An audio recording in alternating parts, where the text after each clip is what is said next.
Army को, air force को अनाप शनाप बातें करते हैं। आज ये वो लोग हैं जो कंसर्न दिखा रहे हैं, बोल रहे हैं हमें फौजियों की चिंता है। एक कांग्रेस पार्टी के बड़े नेता आए थे एक चैनल में, मुझे बोल रहे थे, अरे ममता जी आप समझ नहीं रही हैं, वर्दी जो होती है ना उसका बड़ा सम्मान है, जो वर्दी पहनने वाले होते हैं वो सिर्फ ये इनके लिए नौकरी नहीं है। तो मैंने उनको बोला भैया मुझे मत सिखाओ, मैंने जिंदगी भर वर्दी देखी है। वर्दी एक्चुअली तन ढकने के लिए कपड़ा नहीं होती है, मान सम्मान होती है, गौरव होती है और इस देश की जिम्मेदारी होती है, और सिर्फ पैसा कमाने का माध्यम नहीं होता। इस वक्त ये जो लोग कर रहे हैं देश के खिलाफ खड़े हो रखे, देश माँ भारती को वेदना पहुंचा रहे हैं, देश को जला रहे हैं, ये कहा कैसे बन सकते हैं फौजीज? ये कैसे एयरफोर्स आर्मी नेवी में जा सकते हैं? ये गुंडागर्दी बंद कीजिए, किसी का कोई कंसर्न है टेबल पर आइए, बात कीजिए। और लगातार सरकार इसके ऊपर अगर कोई भी चेंजेस हैं, मैं भी मानती हूं कि युवाओं का भविष्य है, जो चेंजेस हैं अगर नहीं समझ में आ रहा है तो पूछिए, ब्रेनस्टॉर्म कीजिए, वाद विवाद कीजिए, पत्र लिखिए, आप मौन धरना कीजिए, आप जो करना है वो कीजिए, लेकिन तोड़फोड़ आगजनी मत करिए।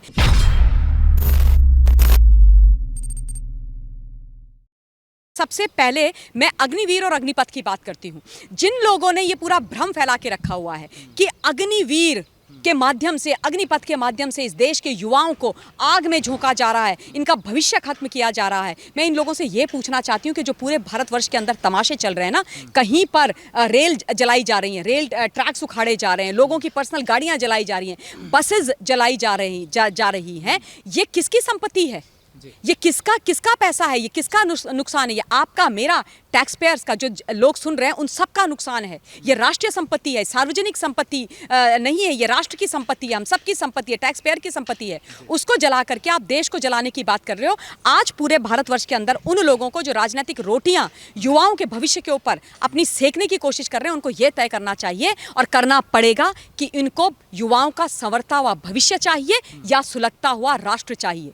ये इनको तय करना पड़ेगा और ये दायित्व इनके कंधों पर है, ये जिम्मेदारी इनके कंधों पर है। लगातार अग्निपथ पर बोला जा रहा है 4 साल की नौकरी दी जा रही है, बच्चों का भविष्य खराब हो जाएगा, बच्चे सड़कों पर आ गए हैं, युवा छात्र सड़कों पर आ गए हैं। मैं पहली बात साफ कर देना चाहती हूँ, जिस तरीके का पॉलिटिसाइजेशन इसमें हो रहा है ना, जैसे बोला जा रहा है कि भैया 4 साल के बाद जब ये 75% बाहर निकल करके आएगा तो वो देश के खिलाफ हथियार उठा देगा, देश के खिलाफ ये पत्थरबाजी करेंगे। शर्म आनी चाहिए। जो भी व्यक्ति, सर्विस बैकग्राउंड से आती हूँ और पूरी जिम्मेदारी के साथ ये बोल रही हूँ कि जो व्यक्ति एक बार माँ भारती के अंदर, माँ भारती की सेवा करने के लिए वर्दी को धारण कर लेते हैं ना, चाहे वो एयरफोर्स की हो, आर्मी की हो, नेवी की हो, पैरामिलिट्री फोर्सेस की हो, एक बार जो व्यक्ति वर्दी पहन लेता है वो इस देश का प्रहरी बन जाता है, देशभक्त होता है, चाहे 1 दिन के लिए हो, 4 साल के लिए हो, 40 साल के हो। इनकी हिम्मत कैसे हुई एक बार फिर से फौज को बदनाम करने की, फौजियों को गाली देने की, ये बोल करके कि ये फौजी बाहर निकल करके आतंकवादी बन जाएंगे, देश के खिलाफ जिहादी बन जाएंगे, देश के खिलाफ या क्या कहते हैं हथियार उठाएंगे। ये वो लोग हैं जिनको सेना से कोई लेना देना नहीं है। अगर इनको इतना लेना देना होता और इनको इतनी देशभक्ति इनके जज्बे में और इनके दिल में भरी होती तो राहुल गांधी 52 साल के युवा क्यों नहीं चले गए एयरफोर्स में, क्यों नहीं चले गए आर्मी में, क्यों नहीं चले गए नेवी में? बनते ना, ज्वाइन करते और फिर करते राष्ट्र की सेवा, जाते इन्फेंट्री ज्वाइन करते, जाते सरहदों के अंदर। आज तक तो कभी गए नहीं, इनका तो कोई लेना नहीं है, लेना देना है नहीं। और अग्निपथ के नाम पर भरमाया जा रहा है लोगों को, झूठ बोला जा रहा है। ये one of the best scheme so far जो आई है वो आई है, और ये ऐसा नहीं है ओवरनाइट उठ करके आ गई है, ऐसा कुछ नहीं हुआ है जितेंद्र। बाकायदा इस पर ड्यू डिलिजेंस डिस्कशंस हुई हैं, पूरी ब्रेनस्टॉर्मिंग हुई है। तीनों सेनाओं के जो अध्यक्ष हैं, बाकी जो सीनियर अधिकारी हैं, सैन्य अधिकारी हैं, जो सीएनसी लेवल के लोग होते हैं, उन सब ने बैठ करके प्रोज एंड कॉन्स तय किए हैं और उसके बाद सेना के, देश के और युवाओं के पक्ष में इस स्कीम को लेकर के आए। आप ये मुझे बता दो ना कि 17.5 साल में कौन सा इस देश का बच्चा है, नाबालिग है, जिसको नौकरी भी मिल रही है ना? ट्रेनिंग पहले 6 महीने की मिल रही है, 18 साल से वो नौकरी कर रहा है, उसके बाद 21.5-22 साल में जब वो बाहर निकलता है उसके पास 12 लाख रुपए हैं उसकी जेब में, उसके पास 12वीं का सर्टिफिकेट है, उसके पास स्किल सर्टिफिकेट है, और जब वो बाहर निकल करके आता है तो अनुशासित होता है, कमिटेड होता है, और उसके आगे इतनी एवेन्यू खुले हुए होते हैं जो उसके बाद उसका भविष्य संवरने ही संवरने वाला है। मैं इनसे ये पूछना चाह रही हूँ ना, जो भविष्य बर्बाद करने की बात कर रहे हैं, जवान कौन बन रहा है? जवान क्या ये जो ये पी चिदम्बरम और कपिल सिब्बल और अखिलेश यादव और राहुल गांधी और क्या नाम है रणदीप सुरजेवाला, इनके परिवार के लोग जो जवान बनते हैं, इनमें से किसी के भी परिवार का कोई व्यक्ति है फौज में जवान? एयरफोर्स आर्मी नेवी में कोई है? नहीं है ना। गरीब परिवारों से बनते हैं, दूर दराज के शहरों से बनते हैं। जैसे मैं उत्तराखंड की बेटी हूँ, उत्तराखंड से कितना फौजी आता है, मुझे आप दिखा दीजिए 10 ऐसे युवा 10 ऐसे युवा गरीब परिवारों के जिनके पास 21.5 साल की उम्र में अपने खुद के 12 लाख रुपए भी हैं, और उसके अलावा जिन्होंने अपने 4 साल की नौकरी में पैसे कमाए हैं, 8-10 लाख और बचे हुए, यानी कि 20 लाख रुपए की पूंजी भी है, और 12वीं उन्होंने पास करी हुई है, और उसके बाद उनके पास स्किल का सर्टिफिकेट है और जॉब अश्योरेंस है। दिखा दीजिए आप मुझे।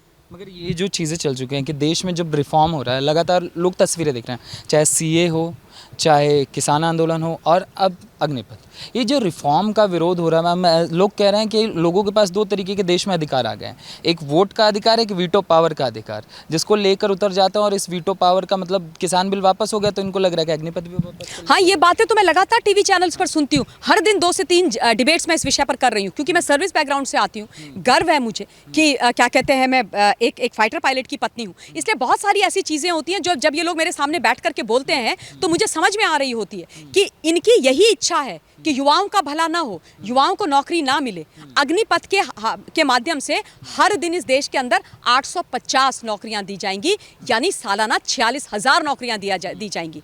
ये 46,000 युवाओं का नुकसान करना चाहते हैं। जब जॉब क्रिएशन नहीं हो रही थी तो रो रहे थे नौकरी नौकरी नौकरी, आज हो रही है। तो जैसे आपने करेक्टली बोला है, जिस तरीके से किसान आंदोलन के नाम पर इन्होंने किसानों के बारे में झूठ बोला, देश को बरगलाया, और इस स्थिति में ला गए कि वो इतना बढ़िया जो किसान बिल था, इतने बढ़िया जो किसान कानून बने थे, वो रोल बैक हो गए।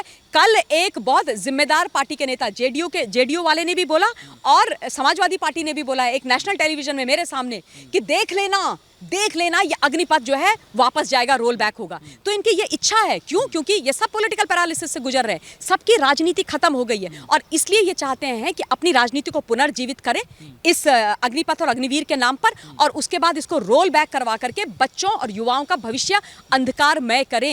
ये लगातार इनकी स्थिति, और मैं बोल रही हूँ, मैं देश के युवाओं से हाथ जोड़ के विनती करती हूँ। मैं पहली बात तो ये कहती हूँ कि ये जो मंजर दिखाई दे रहा है आज, धू-धू करके जल रही है, किसकी रेल है? कौन रेल में जाकर के सफर करता है? आप ही करते हैं ना। आप कैसे चले जाएंगे? जो रैलीज निकलेंगी, आप जो निकलने वाली हैं, जो एयरफोर्स, आर्मी, नेवी के चीफ्स अनाउंस कर चुके हैं, 24 तारीख से एयरफोर्स की होने वाली है, और 3-4 दिन के अंदर आर्मी की होने वाली है, नेवी भी करेगी। आप कैसे जाएंगे? किन ट्रांसपोर्ट्स में बैठ करके जाएंगे? कैसे रैलीज तक पहुंचेंगे? जब ट्रेन आप फूंक दोगे, पटरियां आप उखाड़ दोगे, बसें आप जला दोगे, कैसे जाओगे? क्या राहुल गांधी आपके लिए अपनी मर्सिडीज भेजेगा? अपने लिए 1 करोड़ की गाड़ी भेजेंगे? क्या रणदीप सुरजेवाला भेजेंगे? क्या अखिलेश यादव आप लोगों के लिए एसी बस चलाएंगे? नहीं चलाएंगे। इस देश की जो सरकारी संपत्ति है, जो आपके और मेरे टैक्स के पैसे से चलती है, उसी का इस्तेमाल करके आप आओगे। तो मैं आप लोगों से ये निवेदन करना चाह रही हूँ कि इस भड़कावे में मत आइए। ये सारे नेता आपको बरगला रहे हैं, उसके बाद ये आगजनी आपसे कराएंगे, पथराव कराएंगे, इनके ऊपर प्राथमिकी होगी। और ये लोग जो इंडल्ज कर रहे हैं, चाहे वो किसी पॉलिटिकल पार्टी के कार्यकर्ता हैं, और चाहे भ्रमित कुछ युवा हैं, उन सबका भविष्य खराब हो जाएगा। क्योंकि कोई फौज इनडिसिप्लिन्ड व्यक्ति को, जिसके ऊपर एफआईआर, और खासतौर पर ऐसी एफआईआर देश के खिलाफ वाली, कभी भर्ती में नहीं लेगा। और सोचो आप, इन लोगों को ये सोचना चाहिए कि जो कह रहे हैं कि ये वो युवा हैं जो फौज में आना चाहते हैं, मतलब फौज में कौन आएगा? जो देश के पक्ष में दुश्मनों के खिलाफ हथियार उठाएगा ना, माँ भारती की सुरक्षा के लिए। इस वक्त ये जो लोग कर रहे हैं, देश के खिलाफ खड़े हो रखे, देश माँ भारती को वेदना पहुंचा रहे हैं, देश को जला रहे हैं। ये कैसे बन सकते हैं फौजीज? ये कैसे एयरफोर्स, आर्मी, नेवी में जा सकते हैं? इनको तो कतई नहीं जाना चाहिए। इनको तो चिन्हित करके इनको पनिश किया जाना चाहिए। और अगर किसी के कोई जेन्युइन कंसर्न है, मैं फिर से बोल रही हूँ, हाथ जोड़ करके प्लीज़ ये दंगा फसाद, ये गुंडागर्दी बंद कीजिए। किसी का कोई कंसर्न है, टेबल पर आइए, बात कीजिए। और लगातार सरकार इसके ऊपर अगर कोई भी चेंजेस हैं, मैं भी मानती हूं कि युवाओं का भविष्य है, जो चेंजेस हैं अगर नहीं समझ में आ रहा है तो पूछिए, ब्रेनस्टॉर्म कीजिए, वाद विवाद कीजिए, पत्र लिखिए, आप मौन धरना कीजिए, आप जो करना है वो कीजिए, लेकिन तोड़फोड़, आगजनी मत करिए। देश के अंदर इस तरीके का माहौल मत बनाइए। मगर मैम, इसमें यही सवाल उठ रहा है ना, कितने राज्यों में एक ही तरीके का पैटर्न दिखा है, पुलिस के ऊपर हमला, रेल जला देना, ये सारी चीज़ें होना। तो इस पर भी लोग पूछ रहे हैं कि ये संयोग है या प्रयोग है? पहले जुम्मा चल रहा था, आज फिर शुक्रवार चल रहा है। देखिए, जहाँ तक इन सब ये सारी जो चीज़ें हैं, इनको मैं कभी भी संयोग तो नहीं मानती हूँ, क्योंकि ये संयोग है ही नहीं। आप ये देखें ना, जब सब चीज़ें ठीक से कंट्रोल में आ रही थी, तो अग्निपथ और अग्निवीर के नाम पर सारे मेरे हिसाब से अगर मैं विपक्ष में होती तो मैं तो साधुवाद देती देश के प्रधानमंत्री जी को, मैं तो रक्षा मंत्री जी को और तीनों सेनाओं के प्रमुखों को साधुवाद देती कि आपने कितनी ऐतिहासिक और कितनी बढ़िया एक स्कीम निकाली है। ये हर एक के पक्ष में है, ये विन विन सिचुएशन वाली है। और आप ये देखिए, इसमें एक और चीज़ है, ज़रूरी टेक्निकल पॉइंट है, जो भर्ती होगी जो भर्ती होगी उसमें से 25% तो रिटेन वैसे ही होने वाले हैं। 4 साल के बाद जो बेस्ट होंगे उनके दोबारा से जो AR आदि जो होते हैं उनको रिव्यू किया जाएगा, उनकी परीक्षाएं होगी, 25% रिटेन होंगे, यानी कि 4 में से 1 रिटेन होगा, 3 बाहर आएगा। अब उनके लिए भी अब मैं आपको बता दूं, गृह मंत्रालय ने CAPF में और असम राइफल में ऑलरेडी बोल दिया कि 10% उनके लिए रिजर्व हो, 25 + 10 35 हो गया। रक्षा मंत्रालय ने कल शाम को अनाउंस कर दिया 10% हमारे 45% हो गया है। 16 विभाग ऐसे हैं इस वक्त सरकार के जिन्होंने बोला है कि हम इन सबको 5-10% करके अपने यहाँ ले लेंगे, तो 100% से ज़्यादा वैसे ही अकोमोडेट हो जाना है। और लगातार ये बातें बोली जा रही हैं, लेकिन इन बातों को दबाया जा रहा है, फैक्ट्स को दबाया जा रहा है। और जो भ्रमित करने वाली चीज़ें हैं, भविष्य खराब हो जाएगा, तुमने भविष्य उजाड़ दिया है, 4 साल के बाद जब वो बाहर आएगा तो वो इतना फ्रस्ट्रेटेड होगा कि वो देश के खिलाफ हथियार उठाएगा। क्या समझ के रखा हुआ है राहुल गांधी? राहुल गांधी समझ के रखा है कि विदेश में जा करके एक विदेशी यूनिवर्सिटी में बैठ करके, मतलब बंद गले का सूट पहन करके, हाथों को ऐसे ऐसे करके ये बोला जाएगा कि इस देश के अंदर तो कैरोसिन फैलाया जा रहा है, एक चिंगारी लगेगी और देश धू, एक चिंगारी और देश धू, ये समझ के रखा हुआ है। शर्म नहीं आती है इन लोगों को? ये डायरेक्टली और इनडायरेक्टली इस देश के युवा को इंस्टिगेट कर रहे हैं देश के खिलाफ हथियार उठाने के लिए। और ये सारा नैरेटिव क्यों बिल्ड किया जा रहा है? माँ भारती को वेदना देने के लिए क्यों किया जा रहा है? ताकि इनकी गंदी और घटिया राजनीति चल सके। मैं इनसे लगातार ये बोलती आई हूँ, आपके डिफरेंसेस ऑफ ओपिनियन हो सकते हैं सरकार, भारत सरकार के साथ, भाजपा के साथ भी हो सकते हैं, देश के प्रधानमंत्री जी के साथ भी हो सकते हैं। आप उनके साथ मतभेद रखिए, आप उनके साथ उन जो राजनीतिक आपकी पॉलिटिकल आइडियोलॉजी है उस पर डिस्कशन कीजिए, डिसएग्रीमेंट में रहिए, लेकिन उस डिसएग्रीमेंट के नाम पर देश को बदनाम मत करो, देश को मत जलाओ और देश के युवाओं का भविष्य मत खराब करो। तो देश की ईमानदार पार्टी आम आदमी पार्टी भी इसमें शामिल हो गई है, वो भी कह रहे हैं युवाओं का भविष्य खराब हो। देश की पार्टी ईमानदार पार्टी? या आपने मतलब अरविंद केजरीवाल, मैं तो बेहोश हो जाऊंगी।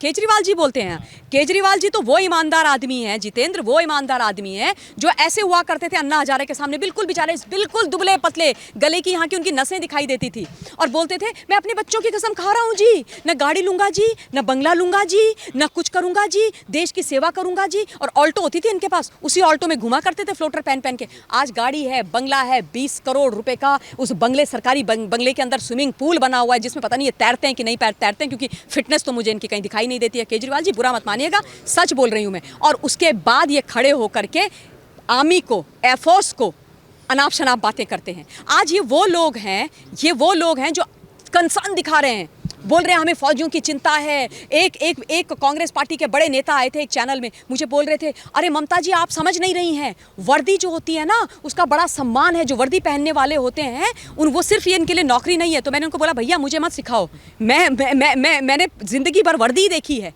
वर्दी एक्चुअली तन ढकने के लिए कपड़ा नहीं होती है, मान सम्मान होती है, गौरव होती है और इस देश की जिम्मेदारी होती है, और सिर्फ पैसा कमाने का माध्यम नहीं होता है, ये हम जानते हैं। लेकिन ये राहुल गांधी और कांग्रेस पार्टी वालों के मुंह से शोभा नहीं देता है। ये वो लोग हैं, मैं इनको याद दिला दूं, आज जो फोर्स के नाम पर अपनी राजनीति को चमकाने के लिए देश को जलाने की बात कर रहे हैं, सत्याग्रह कर रहे हैं। सोनिया गांधी जी वैसे तो सरगंगाराम हॉस्पिटल में एडमिटेड है ना, ईडी के डर से, 23 जून को ईडी जाना तो वहाँ एडमिटेड है, लेकिन ट्वीट पे ट्वीट हो रहे हैं भैया, ट्वीट पे ट्वीट हो रहे हैं, आप लोग घबराइए मत, हम आपके साथ हैं। अरे पहले आप अपने माता और पुत्र है ना, एक दूसरे के साथ हो लीजिए, देश की चिंता छोड़ दीजिए, देश को चला रहे हैं एक बहुत ही बढ़िया केपेबल प्रधानमंत्री जी, वो चिंता कर लेंगे। और ये बात कर रहे हैं स्वर्गीय श्री राहुल गांधी जी की याद दिला दूं, स्वर्गीय श्री राजीव गांधी जी की जो करनी है वो याद दिला देती हूँ मैं भारत को। INS विराट, नेवी की वॉरशिप, युद्धपोत, उसमें पूरे परिवार को लेकर के वो चले गए थे पिकनिक करने। और मतलब प्रियंका को, राहुल को और सोनिया गांधी जी को तो लेकर के गए, इटली वाले जो इनके ससुराल वाले हैं उनको भी लेकर के चले गए। अरे होंगे वो राजीव जी के ससुराल वाले, इस देश के लिए तो विदेशी हैं। कैसे विदेश के लोग एक युद्धपोत पर, एक वॉरशिप के अंदर, INS विराट के अंदर बैठ करके चले गए पिकनिक मनाने के लिए। ये इज्जत करते हैं ये फौज की, कि मतलब जो लड़ाई वाली शिप होती है उसमें ये पिकनिक मना रहे हैं। और जब उस पर प्रश्न किया जाता है तो एक पूरे के पूरे न्यूज़पेपर के ऊपर इनकम टैक्स डिपार्टमेंट के छापे मरवा करके 80 के दशक में हाई तौबा मचवा दी जाती है और बोला जाता है कि हमारे खिलाफ बोलोगे तो ऐसे तुम्हारा सब कुछ बंद कर देंगे। और राहुल गांधी की सुन लो, ये तो आपने राजीव जी की सुनी, अब राहुल गांधी की सुनो। राहुल गांधी 2013 में बहुत बड़ी आपदा आई थी उत्तराखंड में, उत्तराखंड की हूँ ना, तो उत्तराखंड का दुख मेरे को बार बार याद आता है। राहुल गांधी चले गए वहाँ पे टूरिज्म करने के लिए, है ना, राजनीतिक पॉलिटिकल टूरिज्म करने के लिए वहाँ गए, और जो हमारी सेना, हमारे सेना के जवान बिना खाए बिना आराम किए 24/7 लोगों को अपनी पीठ पर चला करके, पुल बन करके अपनी पीठ पर चला करके उस आपदा से बाहर निकाल रहे थे। उन बेचारों के लिए आराम के लिए जो टेंट बना हुआ था, उन सारे जवानों को, फौजियों को उनके टेंट से बाहर हकाल दिया और राहुल गांधी वहाँ जाकर के आराम कर रहे थे। ये इनकी सच्चाई है। और ये आज फौज की बात करेंगे, ये आज युवाओं की बात करेंगे, इनको चिंता हो रही है, इनको चिंता हो रही है, जिनके युवाओं की डेफिनेशन सही नहीं है। 52 वर्ष का प्रौढ़ व्यक्ति तो इनको युवा लगता है, और ये युवाओं की बात कर रहे हैं। बहुत ही ज़्यादा शर्मनाक और चिंता की बात है। और एक चीज़ और मैं बता देना चाहती हूँ, लगातार ये बात हो रही है कि भैया आर्मी के अंदर भर्ती हो रही। देखिए, ये सिर्फ आर्मी की बात नहीं है, एयरफोर्स, आर्मी और नेवी तीनों जगह भर्ती हो रही है, तीनों में भर्ती होगी। हाँ, आर्मी में संख्या लोगों की ज़्यादा होगी, जवानों की। क्यों? क्योंकि आर्मी बड़ी है साइज में, हाँ, एयरफोर्स और नेवी के कंपैरिजन में। लेकिन जो लोग बोल रहे हैं कि उनको कोई किसी प्रकार का उनको टेक्निकल नॉलेज नहीं आएगा, उनको कोई टेक्निकल सर्टिफिकेट नहीं मिलेगा, ये झूठ बोल रहे हैं, गलत बोल रहे हैं, बरगला रहे हैं। एयरफोर्स की बात मैं बता देती हूँ पूरी जिम्मेदारी के, टेक्निकली ओरिएंटेड सर्विस है इंडियन एयरफोर्स, ठीक है। एंड सो आर्मी और नेवी भी है। आर्मी के अंदर ऐसा थोड़ी ना हर कोई हथियार जाके बंदूक उठा के लड़ता है। वहाँ पे क्या कहते हैं, सप्लाई है, वहाँ पे MES है, वहाँ पे BH है, वहाँ पे MH है, वहाँ पर केटरिंग असिस्टेंट है। इतने तमाम लोग हैं जो टेक्निकली साउंड होते हैं। तो ये जो बच्चे जाएंगे, है ना, ये बच्चे जाएंगे, और जब ये वहाँ पर जाएंगे, ये इन सब चीज़ों में ट्रेनिंग लेंगे, तो आप बाहर आके कोई MTD बनेगा, कोई टेलीफोन ऑपरेटर बनेगा, कोई रडार फिटर बनेगा, कोई केटरिंग असिस्टेंट बनेगा, और उन सबको सर्टिफिकेट मिलेंगे। आप सोचो कितना बड़ा देश इनके लिए खुला हुआ है नौकरी करने के लिए। और एक चीज़ और बता देना चाहती हूँ, 107 ऐसी प्राइवेट हमारी कंपनियाँ हैं, इंडस्ट्रीज़ हैं, कॉर्पोरेट हाउसेज हैं, जिनकी 100% जो सिक्योरिटी की जॉब्स होती हैं वो एक्स जो फौजीज होते हैं उनको मिलती है।